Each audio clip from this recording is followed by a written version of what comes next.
नमस्कार, India news में आपका स्वागत है। मैं हूं आपके साथ संभव शर्मा। झारखंड विधानसभा चुनाव जो 81 सीटों पर लड़ा गया, बीजेपी और जेएमएम दोनों ही अपने अपने स्तर पर दावा कर रहे हैं कि सरकार वो बनाएंगे। एग्जिट पोल्स अपनी बातें कर रहे हैं। जो प्रत्याशी हैं उनकी किस्मत ईवीएम में कैद है। नतीजा शनिवार को आना है। इस सब के बीच हमारे साथ झारखंड के पूर्व मुख्यमंत्री और बीजेपी के स्टेट के जो चीफ हैं बाबूलाल मरांडी जी हमारे साथ सीधे जुड़े हुए हैं।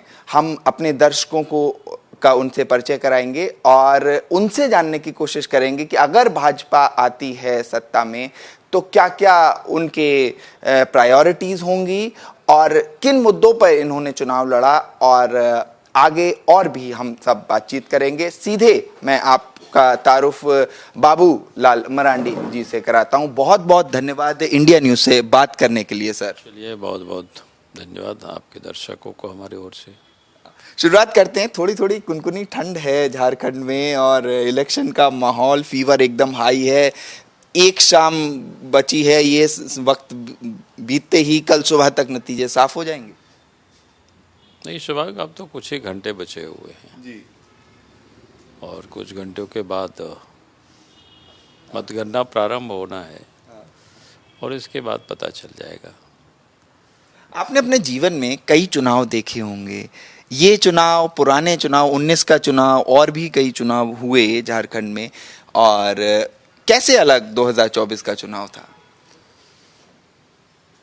देखिए, प्रत्येक चुनाव को हम सब लोग देखते हैं और मैं ये कहूँगा कि इस वक्त जो चुनाव हो रहा था कि हेमंत सोरेन सत्ता में थे जी, यानी जेएमएम गठबंधन की सरकार थी जी।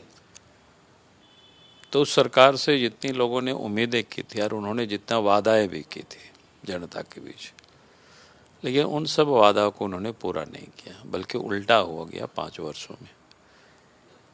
5 वर्षों में जहां एक तरफ झारखंड की जनता को उन्होंने ठगा और दूसरी तरफ झारखंड को उन्होंने लूटा भी,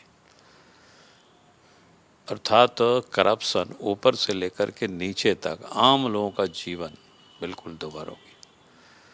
फिर जो नौजवान थे जो रोजगार की तलाश में इधर उधर भटक रहे थे, उनको बड़ी उम्मीदें थी कि सरकार से हमें रोजगार मिलेगा, नौकरी मिलेगी। पोस्ट वैकेंट रह गया, लेकिन जितने भी वैकेंसी निकले सब में पेपर लीक हुआ और फिर हाई कोर्ट, सुप्रीम कोर्ट तक बच्चे दौड़ते रहे। तो अगर हम ये कहें कि आज के तारीख में सब लोग ये परेशान थे, दुखी थे, तकलीफ में थे और सब लोग ये चुनाव का इंतजार कर रहे थे, प्रतीक्षा कर रहे थे, और चुनाव अब समाप्त हो गए, अब काउंटिंग आ रहा है, तो मैं कह सकता हूं कि इस बार सरकार के विरोध में या अगेंस्ट में लोगों ने वोट डाला है। Anti incumbency factor? हाँ, स्वाभाविक है, एंटी इनकम्बेंसी फैक्टर था। इसलिए मैंने कहा कि ये अंतर था।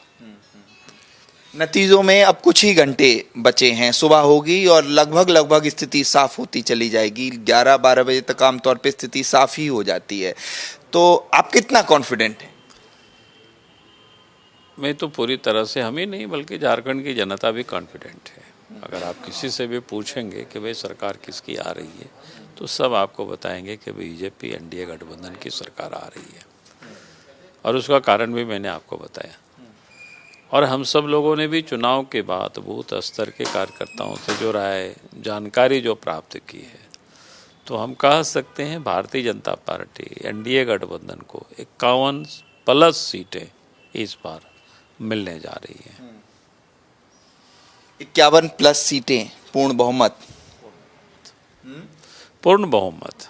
और उसका कारण भी साफ है। मैंने बार बार कहा है कि भाई हम लोग प्रयास कर रहे थे। तो पिछले कुछ दिन पहले लोकसभा का जब चुनाव हुआ था तो एनडीए गठबंधन ने 51 सीटों पर लीड किया था। तो हम लोगों ने कहा था कि भाई 51 सीटों पर लीड है, उसको हमें बरकरार रखना है और उसे प्लस करना है। तो इस काम में सफलता मिली है, जो प्राप्त जानकारी जो हम सब लोगों ने लिया है, और इसलिए मैंने कहा कि भाई 51+ सीटें इस बार आएगी। अब ऐसे में अगर आप सरकार बनाते हैं कल, तो सीट शेयरिंग का क्या करेंगे आप? किस तरह से सीट शेयरिंग करेंगे? नहीं, वो सब हम लोग बैठ करके तय कर लेंगे। अभी कुछ तय नहीं हुआ है? अभी काहे को तय करना, अभी क्या है, कोई बहुत हड़बड़ी नहीं है ना। कल चुनाव का परिणाम होता है, उसके बाद फिर बैठे। काफी कॉन्फिडेंट लग रहे हैं सर आप। तो बिल्कुल, इसमें कहाँ कोई दिक्कत नहीं है। हमने कहा कि हमें नहीं बल्कि जनता भी आज कॉन्फिडेंट है। अब किसी को भी पूछेंगे तो किसकी सरकार बन रही है, तो हमें लगता है अधिकांश जनता आपको ये बताएंगे कि नहीं, बीजेपी के नेतृत्व में एनडीए गठबंधन की सरकार बन रही है। खैर, सीट शेयरिंग तो आपने नहीं बताई। मैं ये आखिरी सवाल आपसे पूछूंगा कि अगर आपकी सरकार बनती है तो प्राथमिकता क्या? ये प्राथमिकता स्पष्ट है। एक तो हम लोगों ने कहा कि भाई राज्य में कानून व्यवस्था की स्थिति जो बिगड़ी हुई है, आज झारखंड में माँ बहनें भी सुरक्षित नहीं है, व्यवसाय भी सुरक्षित नहीं है। तो पहला तो कानून के राज्य को स्थापित करना, और दूसरा राज्य में जो व्याप्त भ्रष्टाचार है ऊपर से लेकर के नीचे तक, इसको समाप्त करना। इसमें कठोर कानून लाना पड़े तो लाया जाएगा, लेकिन भ्रष्टाचार से कोई समझौता नहीं होगी। और तीसरा जो डेवलपमेंट का काम, विकास का, बिजली हो, पानी हो, सड़क हो, शिक्षा हो, स्वास्थ्य हो, इसको ठीक करना। और चौथा हमने कहा कि इस राज्य में जो बड़ी तादाद में घुसपैठ हुआ है, खास करके बांग्लादेश से जो बंगाल होते हुए लोग प्रवेश किया है, तो उन सब को पहचान करके उनको यहाँ से बाहर करना। तो ये प्रमुख मुद्दे हैं और ये प्रमुख काम भी है सरकार बनाने के बाद। बहुत बहुत धन्यवाद मरांडी साहब, हमारे दर्शकों से हमसे बात करने के लिए, हमारे दर्शकों को इतने अच्छे से स्पष्ट तरीके से समझाने के लिए, बताने के लिए कि अगर बीजेपी सरकार में आती है, पावर में आती है झारखंड में, तो किन मुद्दों पर प्रायोरिटी होगी और सरकार में क्या क्या चीज़ें सबसे पहले की जाएंगी। फिलहाल वीडियो जर्नलिस्ट अंकुश के साथ मैं संभव Sharma, Ranchi, India news. For more such videos, subscribe to the NewsX YouTube channel, hit the bell icon.